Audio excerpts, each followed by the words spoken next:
Virginie, vous êtes la libraire de la librairie Chemin Faisant, rue de Genève à Aix-les-Bains.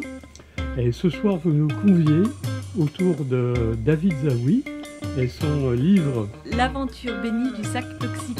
Voilà, l'aventure bénie du sac toxique. Pourquoi avoir choisi David Zaouï et ce livre? Alors c'est un auteur que j'ai découvert quand il a eu le prix du Festival du premier roman de Chambéry en 2018. Et moi j'aime beaucoup les auteurs qui sont un petit peu décalés et qui ont beaucoup d'humour. Et là c'est la sortie de son 4e roman et j'ai eu l'opportunité de le recevoir à la librairie. Donc du coup c'était l'occasion ou jamais pour moi. David Zaouï, dans ce roman L'aventure bénie du sac toxique, vous nous emmenez dans la cité de Pantin, là où vous avez passé une partie de votre enfance. Pourquoi ce retour à Pantin?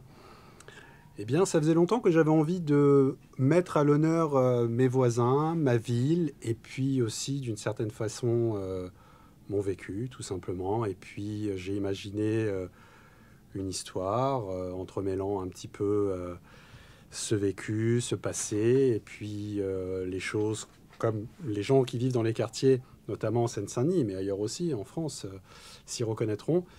Eh bien, il y a des choses à la fois merveilleuses sur le vivre ensemble qui existent, et puis il y a des choses aussi tragiques qui sont notamment contaminées par le trafic de stupéfiants, la violence. C'est ce que j'allais vous dire. Oui, parce que le roman démarre autour d'un trafic de drogue qui se termine grâce à un heureux hasard de façon assez intéressante pour les citer. Mais à vous lire, ces trafics de drogue semblent inévitables dans les cités. Est-ce le cas? Alors, vous savez, il y a beaucoup de sociologues qui se sont penchés sur ce sujet. Moi, j'essaye modestement, et puis aussi à travers une comédie, de faire passer des messages sous le prétexte de la légèreté. Mais je ne sais pas si elle est vraiment inéluctable. Je crois qu'elle s'installe comme un poison, qu'elle prolifère et que malheureusement, elle crée de sacrées divisions. On est tous, c'est ce que je dis dans le roman, on est tous nés, ces gamins de fils de prolétaires, dans les mêmes HLM. On part tous sur la même ligne de départ. Et malheureusement, il y en a rapidement. Avec des trajectoires différentes. Exactement, qui vont vers des trajectoires différentes. D'autres font des études, d'autres essaient de travailler, de s'en sortir. En tout cas, il y a quelque chose qui est commun, c'est quand même souvent l'envie de s'en sortir. Alors, il y en a par la facilité, donc l'argent facile. Et malheureusement, la drogue, est souvent une perspective pour certains. Et j'essaye de ne pas juger, hein. C'est un constat, c'est vraiment un constat, quoi. Parce qu'il y a aussi, c'est ça qui est assez ambivalent. On grandit avec ces gars-là, c'est nos copains d'école. Ouais. Et donc, parfois, on est potes, on se voit et on sait sans savoir, mais c'est assez complexe, ouais. Au début, ça oui, mais je pense que c'est avec les sujets légers sont les meilleurs sujets pour pouvoir employer des choses graves. Vous voyez, voilà, oui. Lorsqu'on est grave, on est dramatique, quoi. C'est déjà plombant, donc c'est plus simple. Mais dans la comédie, on peut faire passer des choses entre les lignes, avec un peu de cynisme, avec un peu d'ironie, avec un peu de sarcasme. C'est à la fois très profond et puis... c'est gentil. Ouais. Dans votre roman, vous réconciliez lors de repas mémorables les trois religions monothéistes avec un rabbin, un imam et un curé. C'est un peu idyllique.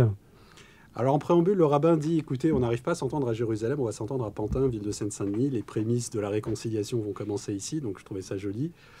Mais vous savez, moi j'ai grandi dans une banlieue où les juifs, pendant les fêtes, amenaient les gâteaux aux musulmans, et puis les musulmans, pendant l'Aïd, fête du Ramadan, amenaient aussi les gâteaux, les pâtisseries au miel. Il y avait cette concorde, quoi. Ça existe toujours, ça ? Écoutez, oui, parce que là où je vis, j'étais très touché pour la fête de Hanouka, qui est un peu c'est la fête des Lumières dans le judaïsme. J'ai amené des beignets à mes voisins qui sont musulmans, et pour l'Aïd, là, la semaine dernière, j'étais très touché. Ma voisine m'a ramené du couscous et des gâteaux, et donc je me suis dit, voilà, et pourtant c'est pas un quartier qui craint où j'habite, non, loin de là.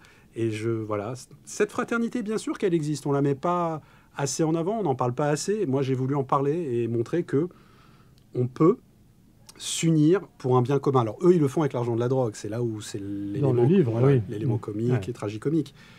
dramatique plutôt.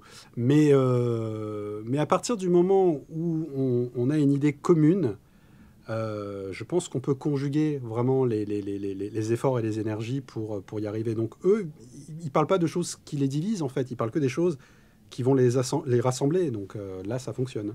Votre anti-héros s'appelle Belmondo. Ouais. C'est un clin d'œil? D'abord, j'adore Belmondo, mais j'avais un copain à l'école qui s'appelait comme ça. D'accord. C'était son nom de famille, donc j'aimais l'avoir comme copain. Et puis vous remarquerez qu'il est fan de Jean-Pierre Mariel. Oui. Cet acteur absolument magnifique, qui est aussi un acteur dont j'admire la filmographie. Et ces films qui, d'une insolence et qu'on pourrait plus faire aujourd'hui, qu'on pourrait plus voir. Et c'est aussi pour ça que il n'est pas réac, notre personnage principal, mais il aime ce personnage et sa faconde, sa facilité à parler aux femmes comme ça. Et puis ça se termine avec une belle histoire d'amour. Oui, aussi, absolument. Merci David. Merci à vous.